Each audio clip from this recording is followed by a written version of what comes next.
सूरत कपड़ा मार्केट में डमी व्यापारी लाकर बुनकर व्यापारियों से धोखाधड़ी का खुलासा। सलाबतपुरा पुलिस ने मास्टरमाइंड को किया गिरफ्तार। कपड़ा बाजार में पर्दे के पीछे की धोखाधड़ी, मास्टरमाइंड की भूमिका निभाने वाले का मामला। डमी व्यापारी लाकर वीवर व्यापारियों को धोखा देना, धोखाधड़ी के मुख्य सूत्रों को पुलिस ने गिरफ्तार कर लिया है। आरोपियों की गिरफ्तारी के साथ पुलिस की सख्त कार्यवाही। सूरत के कपड़ा बाजार में अक्सर धोखाधड़ी की घटनाएं सामने आती रहती है, फिर भी डमी व्यापारी को बाजार में लाकर व्यापारियों से ठगी करने वाले मास्टरमाइंड को पुलिस ने गिरफ्तार कर लिया है। सूरत शहर को टेक्सटाइल सिटी की उपाधि प्राप्त है और सूरत को विदेशों में इसी नाम से जाना जाता है, लेकिन कपड़ा बाजार में व्यापारियों के लिए सबसे बड़ी समस्या जहां कब्जा करने की थी, वहां कब्जा करने की घटनाओं में पर्दे के पीछे से भूमिका निभाने वाला मुख्य आरोपी अब पुलिस की गिरफ्त में आ चुका है। इस इस्लाम का नाम उमेश रमेश उर्फ सीताराम हिशोरिया है।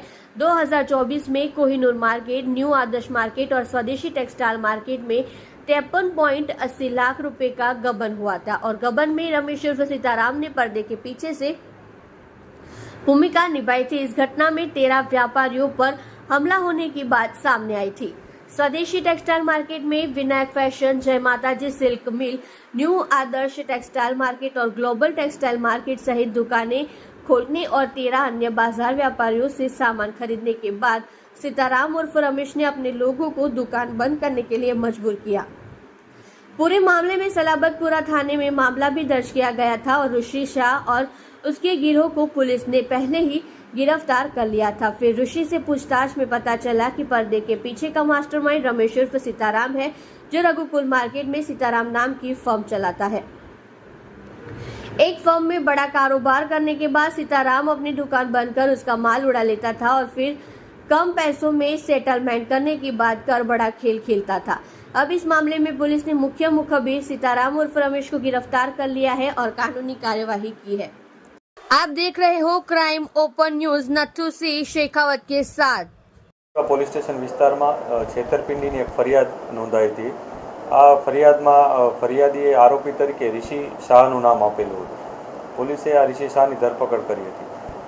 ધરપકડ બાદ ઇન્વેસ્ટિગેશન જ્યારે વધારે ઊંડાણપૂર્વક કરવામાં આવ્યું ત્યારે પોલીસને ખબર પડી કે ઋષિ શાહ એક પૂર્વ આયોજિત કાવતરાના ભાગરૂપે આમાં બેસેલો હતો દુકાન લઈને, અને એને દુકાન અપાવનાર એક રમેશ ધનજીભાઈ ઈશ્વરિયા ઉર્ફે સીતારામ કરીને એક વ્યક્તિ છે, એણે એને દુકાન અપાવડાવી હતી અને એને ફાઇનાન્સ પણ કર્યું હતું। આ પ્રકારની પ્રાથમિક માહિતી પોલીસને મળી હતી। ત્યારબાદ પોલીસે વધુ ઊંડાણપૂર્વક તપાસ કરી હતી કે જે માલ ઋષિએ ખરીદ્યો છે એ માલ એણે કોને આપ્યો છે। તો આ માલ જેને એને આપ્યો હતો એ પણ આ સીતારામ રમેશ ધનજીભાઈ ઉર્ફે સીતારામના સંપર્કમાં હતો, અને જે માલ લેનાર છે વિજય કરીને એ પણ આ સીતારામના સંપર્કમાં હતો। તેથી પોલીસને કન્ફર્મ થયું હતું કે આ જે સમગ્ર ઘટના છે એમાં મુખ્ય સૂત્રધાર તરીકે રમેશ ધનજીભાઈ સીતારામ છે, અને એને કારણે પોલીસે જે બીજી ઇન્ફોર્મેશન મળી અને જે પુરાવા મળ્યા એના આધારે આની ધરપકડ કરી છે। ધરપકડ બાદ અમે અન્ય પણ ઇન્વેસ્ટિગેશન અત્યારે કરી રહ્યા છીએ કે આ વ્યક્તિ અન્ય કયા કયા ગુનાઓમાં સામેલ છે। આ ઉપરાંત અન્ય જે પણ વિક્ટીમ હોય એનો પણ અમે સંપર્ક કરી રહ્યા છીએ કે ભાઈ આ પ્રકારની એમોસાના ભોગ બનેલા હોય એવા કોઈ પણ વ્યક્તિ પોલીસ પાસે આવે અને ફરિયાદ નોંધાવે। આપ મીડિયાના મિત્રોના મારફતે પણ અમારી અપીલ છે લોકોને કે કોઈ પણ વ્યક્તિ આવી રીતના છેતરપિંડીનો ભોગ બન્યો હોય કે જેમાં એને માલ આપ્યો હોય પરંતુ પૈસા કોઈ એને પરત ના આપ્યા હોય અને સસ્તામાં માલ એકસાથે ખરીદ્યો હોય, આ પ્રકારના અલગ અલગ ઘટના એના કોઈ સાથે બની હોય તો પોલીસનો સંપર્ક કરે। અમે તત્કાલ એના ઉપર કાર્યવાહી કરીશું। જે પણ પુરાવા મળશે એના આધારે અમે જેન્યુઇનલી જે પણ કાયદેસરની કાર્યવાહી કરવાની થતી હોય એ કરીશું।